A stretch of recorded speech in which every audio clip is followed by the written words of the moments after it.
Segundo episódio da série. Hoje a entrevista é com Cleone Santos. E esse projeto, como sabem, tem o objetivo de dar visibilidade ao escritor e escritora local. Março, mês da mulher, só escritora que está por aqui. Então, está no ar, Entre Páginas. Fique ligado. Olá, eu sou a Ruimar, bibliotecária aqui da Rede de Bibliotecas de Diadema, atrelada à Secretaria de Cultura. Estamos aqui para mais uma entrevista de uma escritora da região. Conosco hoje, Cleone Santos, que é servidora aqui da Prefeitura, da Coordenadoria das Mulheres. A Cleone tem uma trajetória assim, muito interessante e hoje a gente trouxe ela aqui para bater esse papo gostoso, para saber, né, Cleone, como você começou nessa vida dos livros, como surgiu essa ideia de você escrever seu livro. Ela tem um livro lançado sobre a trajetória de vida das mulheres da luz. Inclusive tem um movimento também, né, Mulheres de Luz, que ela vai falar um pouquinho aqui para a gente. Você, Cleone. Boa tarde, eu sou Cleone, eu estou coordenadora de políticas para mulheres, mas sou coordenadora do Movimento das Mulheres da Luz, né, que faz parte de uma ONG chamada Agentes da Cidadania. E nós trabalhamos com mulheres que vivem ou viveram da prostituição, né? E assim, o interessante é que essas mulheres não se dizem prostitutas, né? Elas se dizem mulheres em situação de prostituição. E assim, minha trajetória como militante, né, começou lá atrás, eu com 17 anos, militando no movimento de desempregados, né, aqui do município de Diadema, e no movimento de moradia. Mas a vida seguiu, de repente eu me vi dentro da prostituição. E estando dentro da prostituição, eu vivi durante 18 anos. Né? 18 anos eu vivi da prostituição. E um dia eu saí, né? Eu saí. Assim como eu cheguei lá, eu resolvi um dia me unir a um grupo chamado Pastoral da Mulher Marginalizada, né? E dentro desse grupo a gente pensava sempre por que freiras trabalhando a questão da prostituição e não mulheres que viviam da prostituição. E aí eu descobri que era a questão do estigma, né? Que essas mulheres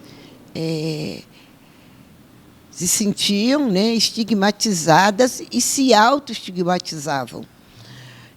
E, a partir daí, eu comecei a pensar, né, como mudar essa história partindo da minha. Né? E, do mesmo jeito que eu cheguei, um dia de manhã, eu falei, pronto, estou fora, né? Mas eu saí fora da prostituição, né? Parei de prostituir, mas não saí fora da prostituição. Porque aí eu decidi que nós que tínhamos que trabalhar as nossas questões, né? E comecei a conversar com pessoas, né? E sempre ali no bairro da Luz, mulheres que até poucos dias antes eram minhas colegas de trabalho, né? De repente virou objeto que eu queria trabalhar, né? E eu levei um susto quando eu pensei nelas como objetos, porque aí eu me vi igual os pesquisadores que iam lá, as pessoas que iam lá. Eu falei, espera aí, eu não quero colocar nas outras, o selo que me colocaram, né? E aí comecei a pensar num trabalho com elas, né? Porque os outros chegavam lá, me olhavam, né? E me viam como um objeto de pesquisa, né? E eu comecei a vê-las como mulheres, né, que estavam ali e não por escolha, né? Era a vida que foi levando esse sistema, né? Questão da classe que nasceram, a maioria delas a raça, né? E a partir daí eu comecei o trabalho. Ironicamente, né, veio uma freira junto comigo, né, que ela, para trabalhar junto comigo, ela precisou sair da pastoral, né, porque eu mesmo estando na prostituição, eu fazia o trabalho lá e tinha uma visão feminista da coisa, né?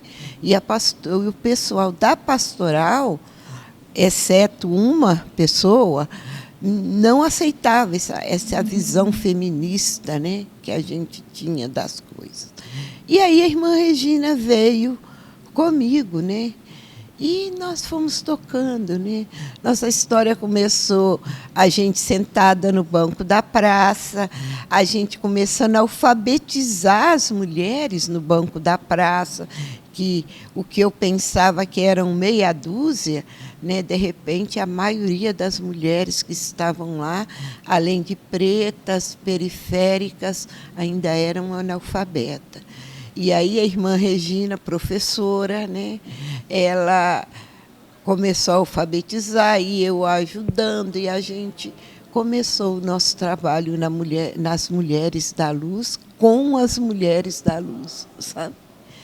E a partir daí nós começamos primeiro pensando em levar livros, né? Que eu sempre me preocupei muito com essa coisa da cultura, né? Eu sempre gostei muito de ler e eu queria muito que as pessoas lessem também, né? E tem um senhor que até hoje ele é o presidente da Associação dos Moradores de Rua do Estado de São Paulo, o senhor Robson. Vocês já devem ter ouvido falar. Se não ouviram, vão ouvir. Seu Robson, né, já me conhecia pelo meu trajeto dentro dos movimentos moradia e desempregado. Seu Robson, quando eu fui falar para ele de pronto me cedeu alguns livros. Mas o seu Robson também tinha um projeto chamado Bicicloteca, né? E eram algumas bicicletas que ele conseguiu de doação e ele levava livros para as pessoas na rua. E aí ele nos cedeu, né, uma daquelas bicicletas para a gente levar livros para as mulheres, né? Só que tinha um detalhe, né? Um detalhe muito importante nessa história é que nem eu nem a freira pedalava, sabe? E para acabar de complicar, a bicicleta estava no Largo São Francisco e nós íamos para a Luz. Você imagina a situação, né? Uma freira empurrando bicicleta, e a freira e uma negrona lá empurrando a bicicleta, descendo aquelas ruas lá com a bicicleta. Mas aí, nesse momento, algumas pessoas viram o nosso movimento, né, solitário, né, levando livros para as mulheres. E aí vieram um grupo chamado abolicionistas, né? São mulheres que lutam contra a exploração sexual, né? Não é contra a prostituição, é a exploração sexual. Pessoas que obrigam mulheres, exploram mulheres, né? Facilita a prostituição para que essas mulheres repassem o dinheiro para eles. Os cafetões, os famosos cafetões. Essas meninas abraçou junto com a gente, né? Porque na cabeça delas nós tínhamos uma luta contra as mulheres prostitutas. Mas a nossa luta não era contra as mulheres prostitutas. Nossa luta era contra quem explorasse a prostituição. E também tínhamos um propósito de que alfabetizando essas mulheres, o que iria acontecer? elas iam ter outras opções, ou continuar na prostituição, se fosse o que fosse bom para elas, né? Mas aí sabendo que existiam outras opções. Mas essas meninas ficaram com a gente, sabe? E era uma coisa muito cômica, porque aquelas meninas fragilzinhas, né, empurrando bicicleta, e pneu de bicicleta que fura, e era muito doida a nossa vida. Eu tenho saudade disso, sabe? E passou-se isso, e nós ali pensando, né, o que vamos fazer, né? Aí eu me aproximei do pessoal, isso em 2013, não, 2012. Eu me aproximei do pessoal do Museu da Língua Portuguesa. Esse pessoal, assim, numa pessoa chamada Yara, né, que eu cito sempre o nome dela, porque assim, ela que nos deu um apoio, né? Nos deu um apoio muito grande e abriu as portas para o trabalho com mulheres que não queriam nem se aproximar das meninas que ficavam lá na estação. E ela abriu essa porta, né, para a gente começar. Ela é parceira até hoje, né? E começamos o trabalho. Aí, o Museu da Língua Portuguesa pega fogo. Lá já tínhamos caminhado um bom pedaço, né?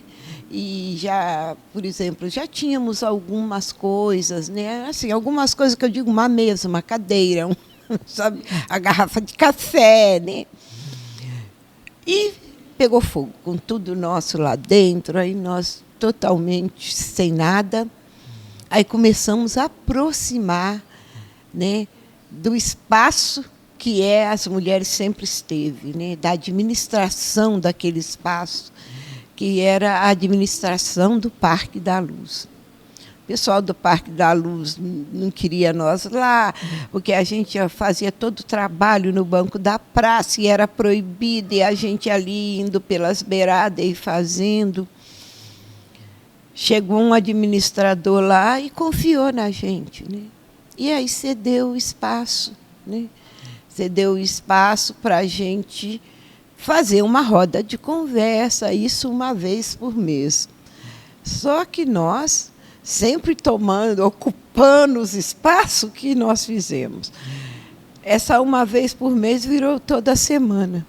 Nós toda semana ia lá e eu falava na cabeça do homem, só essa semana, e só essa semana, né? Aí ficamos. Toda semana fazíamos roda de conversa, fazíamos tarde dançante, e eu observando aquilo ali, falando, mas essas mulheres não são só isso, né? Tem uma história de vida, tem, né? Aí a gente pensou num lugar para guardar a bicicleta. Aí eu, bisbilhotando dentro do Parque da Luz, enxerguei um porão lá. O porão estava abandonado, ninguém fazia nada naquele porão. E eu falei, mas aí, olha, um lugar tão bonito, e aí abandonado, e eles colocando o lixo. Aí eu pedi para guardar a bicicleta. Guardamos a bicicleta. Mas eu ia lá, punha a bicicleta, e lá cheio de papelão, sabe, cheio de entulho. O que é que eu fazia? Eu e a freira, e ainda induzindo a freira a me ajudar. Eu e a freira, toda semana a gente entrava lá e saía com alguma coisa para descartar, né? E às vezes vinha com a sacola de lixo descartar até no lixo da nossa casa, né? E aquele lixo andava com a gente, né? E a freira, coitada, desesperada, né? Falou, Cleone, se a minha superiora descobre, imagine, ela vai saber que a senhora está fazendo um ato cristão e convencendo a freira. Passou-se, nós acabamos ocupando aquele porão, né? Que até hoje nós estamos lá. Aí, quando eles viram, né, eu não sei se eles viram no dia que falaram para a gente ou se eles perceberam o nosso movimento. Mas o que aconteceu? Quando eles entraram no porão, viram o porão limpo, sabe, sem lixo, sem nada. O que está acontecendo? Aí eu falei para eles, né, que eu precisava de um espaço, e ali, olha que bonitinho. Aí fui lá convencer o homem. Aí o homem falou para mim: Cleone, mas como é que eu vou deixar vocês aqui se é a Secretaria do Verde, do Meio Ambiente, que dá o aval, né? Falei, tá bom, né? E assim, triste ilusão a minha, né? Porque nós da esquerda, a gente, às vezes, querendo fazer as coisas tão certas, né? Para fazer o certo, acaba dificultando a vida de todo mundo e, às vezes, impede de alguns trabalhos acontecer, né? E foram... Todo o governo do Haddad, eu passei, pelo menos uma vez por semana, indo lá na Secretaria do Verde, para reivindicar o espaço. E passaram-se 4 anos, né? O tempo não para, e passaram-se 4 anos. Aí veio outro problema. Faltavam 3 dias para o governo acabar, o do Haddad. Eu falei, e agora, né? Se eu não conseguir agora, depois eu vou ter que começar tudo de novo, né? Fui lá, sentei na porta do secretário e fiquei esperando o secretário. Quando o secretário chegou, eu entrei no último dia. Isso era o último dia do mandato. O secretário estava tirando as coisas dele da sala. Entrei e falei para ele, sabe? Falei para ele dos 4 anos, falei da minha juventude, falei da minha participação aqui no ABC, quando fundou... Mas falei tanto na cabeça do homem, tanto, que o homem pegou o papel e assinou, sabe? Porque eu acho que ele estava desesperado para, né, para terminar tudo, já que perdeu mesmo, que vai embora, eu vou logo, né? Aí pegou e assinou. Agora está contente, dona Cleone? Eu estou. Então, quando a gente pegou o porão, eu falei, um dia a história de algumas das mulheres vai ter que ir para o papel, porque essa não é a minha história, não é a história da Cleone, né? É a história das mulheres, sabe? É a construção de um trabalho com as mulheres, e não é Cleone que tem que aparecer. E aí foi outro processo, né? Convencer essas mulheres de falar um pouquinho da vida delas, né? Que foi mais anos para convencer, depois pegar permissão delas para que a gente organizasse as histórias delas, né, naquele livro que a gente tem hoje, né? Naquele livro que a gente tem hoje, que futuramente a gente quer também, né, dar continuidade, né? Porque são histórias de vida, né? São histórias muito sérias, muito que às vezes a gente olha e vê uma mulher chegando na prostituição, pensa que foi ela que quis, né? Ela está lá porque quer, porque gosta, porque, né? A gente acha os porquês e vai colocando, né? Não pergunta, sabe, o porquê chegou lá. E a maioria é porque sofreu violência, sabe? Porque nessa sociedade que a gente vive, a pessoa, às vezes, se não tem uma formação, não consegue um espaço, né? E se for negra, pior. E se tiver um pouquinho mais de idade, pior ainda, né? Então, foi aí que começou, né? Esse livro começou lá atrás, sabe? Mas bem lá atrás.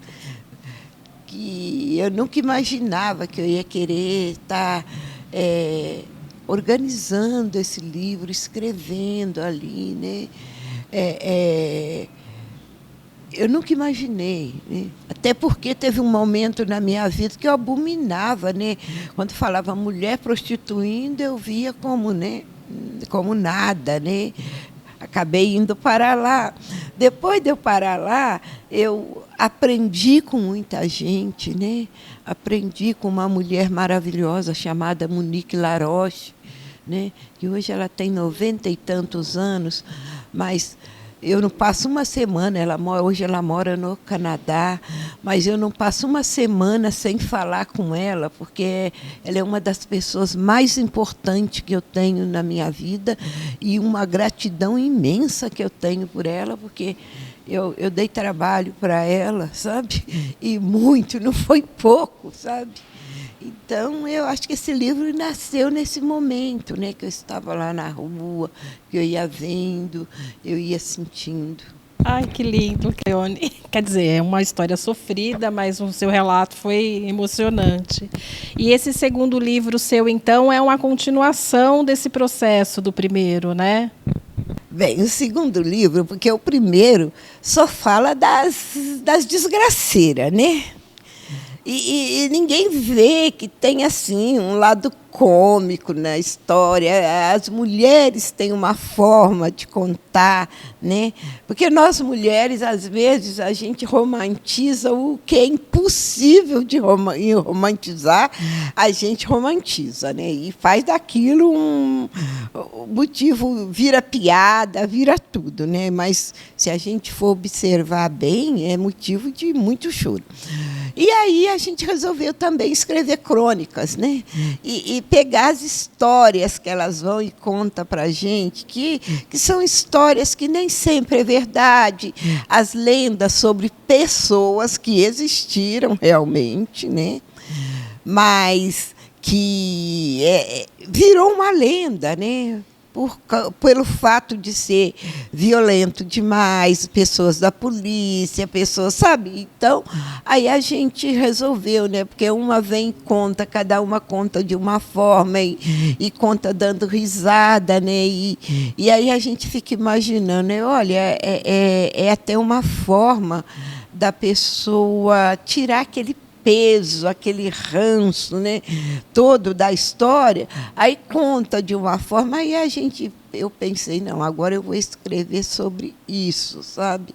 Sobre a forma que todas as mulheres, porque aí a gente está falando das mulheres da luz, mas todas nós, né, tem o hábito, né? A gente às vezes tenta sabe? Não romantizar, não, mas chega uma hora que não tem jeito. Não tem jeito. Eu mesma, às vezes eu falo, mas que coisa, né? Tão pesado, porque não pode tornar mais leve, né?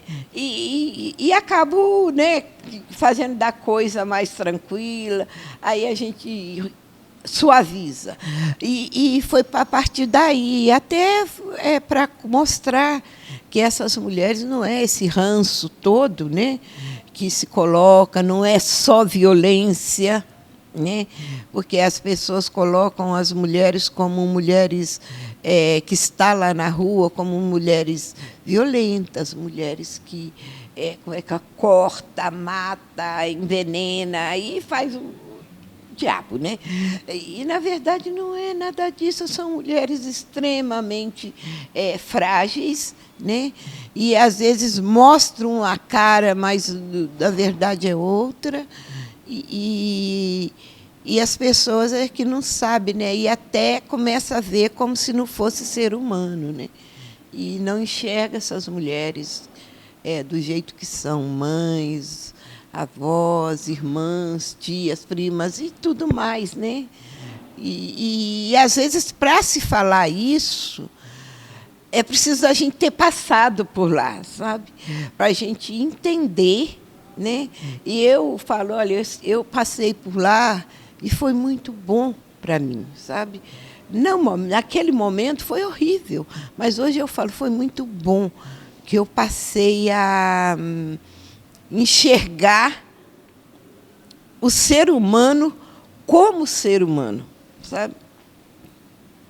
Porque eu achava que quando uma pessoa caía no submundo, era porque o caráter não era bom, sabe? De repente, eu vejo pessoas lá muito melhor do que as pessoas que estão no suposto lado das pessoas que a sociedade diz: a mulher vive da prostituição, é desonesta, um monte de coisa, né? Mas, na verdade, a gente vê coisa muito pior, pessoas muito má, né? Do lado que se diz que são as pessoas certas, mulheres puras, sabe? E lá do lado de lá a gente vê uma certa ingenuidade, sabe?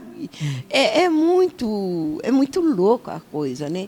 E aí a gente quer também. Aí eu falei, a gente precisa mostrar isso. A gente não pode mostrar só o lado do sofrimento, o lado do... Tem que mostrar esse lado também, sabe? É isso. Acho assim, quando elas estão lá, né, esperando os programas dela, elas são apenas uma personagem, né? E da trás tem toda uma vida, tem todo um passado, tem toda uma história, uma luta, né? Enfim, mas muito bacana seu trabalho, parabéns para você. E a gente está agora querendo muito ver o seu segundo livro. Espero que no dia 23 de março a gente vai ter aqui o encontro com as escritoras de Diadema. Já tivemos um encontro ano passado, dia 23 de março nós vamos ter o segundo. Espero que o seu livro já esteja pronto para a gente prestigiar, né? A gente tem uma noite de autógrafo aqui com a Cleone. E, para finalizar, Cleone, eu queria que você deixasse assim, uma mensagem da importância da leitura, do conhecimento, né? Porque ainda existe muitas pessoas que não gostam de ler, que falam que livro é bobagem, que livro tem muita letra, né? Mas eu imagino que isso daqui, às vezes, até salvam vidas, né? Porque... Aí tá visto aí o produto final, né, do seu livro. Então, deixa uma mensagem para essas pessoas, por favor. Obrigada mais uma vez. Ler, né? Eu ainda sou daquela geração que eu tenho que tocar num livro. Né? Tenho que tocar no livro, eu tenho que sentir o cheiro do papel, né? Eu tenho que folhear o livro. E eu falo para todo mundo, né?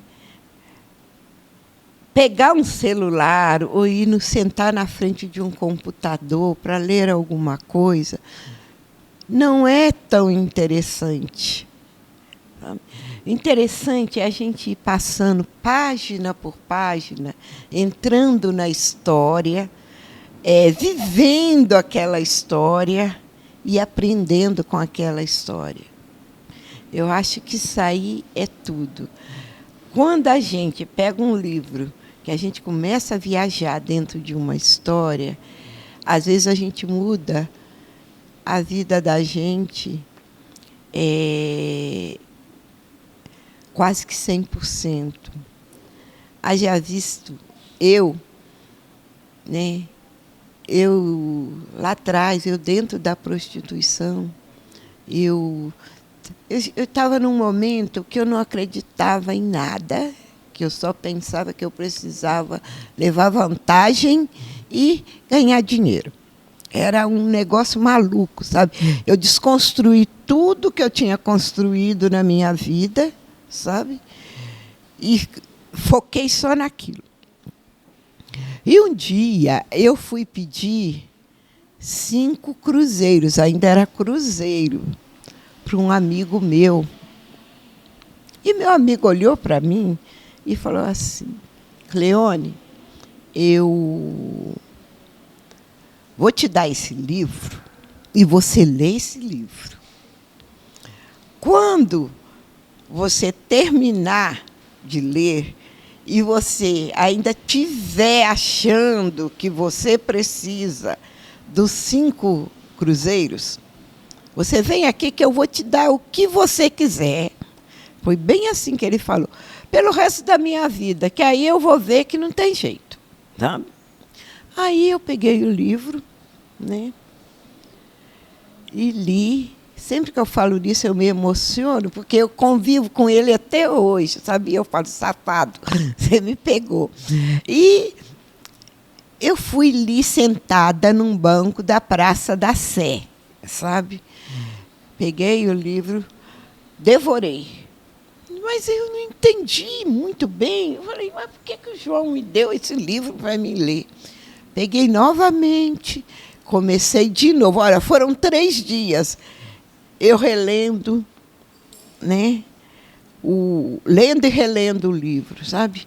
E falo, depois de 3 dias lá, acabada, que nem dormia direito, aí eu cheguei no João e falei assim para ele, toma seu livro, mas não precisa me dar os 5 reais, não.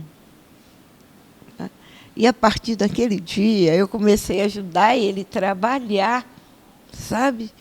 Numa ONG chamada Associação Mulher Vida, que trabalhavam com as mulheres, né? E esse livro é A Águia e a Galinha, sabe? Eu aconselho, sabe, um monte de gente. E eu tenho o livro comigo até hoje, né? E ele me cobra para me devolver, mas eu não devolvo. Isso faz tantos anos, sabe? Hoje ele trabalha na ONG que eu coordeno, né? Ele fala, e meu livro, né? Deixa seu livro lá comigo, que aquele livro lá, ele mudou minha vida, sabe? E é por isso que eu falo para as pessoas, sabe? Que às vezes, onde a gente não vê significado nenhum, a gente descobre coisas, sabe?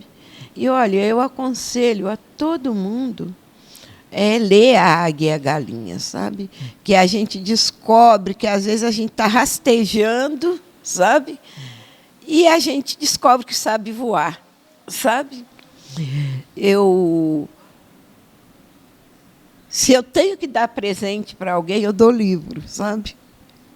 Meu neto fica louco comigo, sabe? Meu neto fica louco comigo, que eu vou lá, eu vou dar um presente, aí eu olho, eu acabo comprando um livro, porque todos nós devíamos ler e ler sempre. Obrigada, Cleone. Que delícia de papo, mas infelizmente a gente tem que encerrar. Mas muito obrigado por partilhar aqui com a gente essa sua história. E dia 23, não esqueça, 23 de março temos um encontro aqui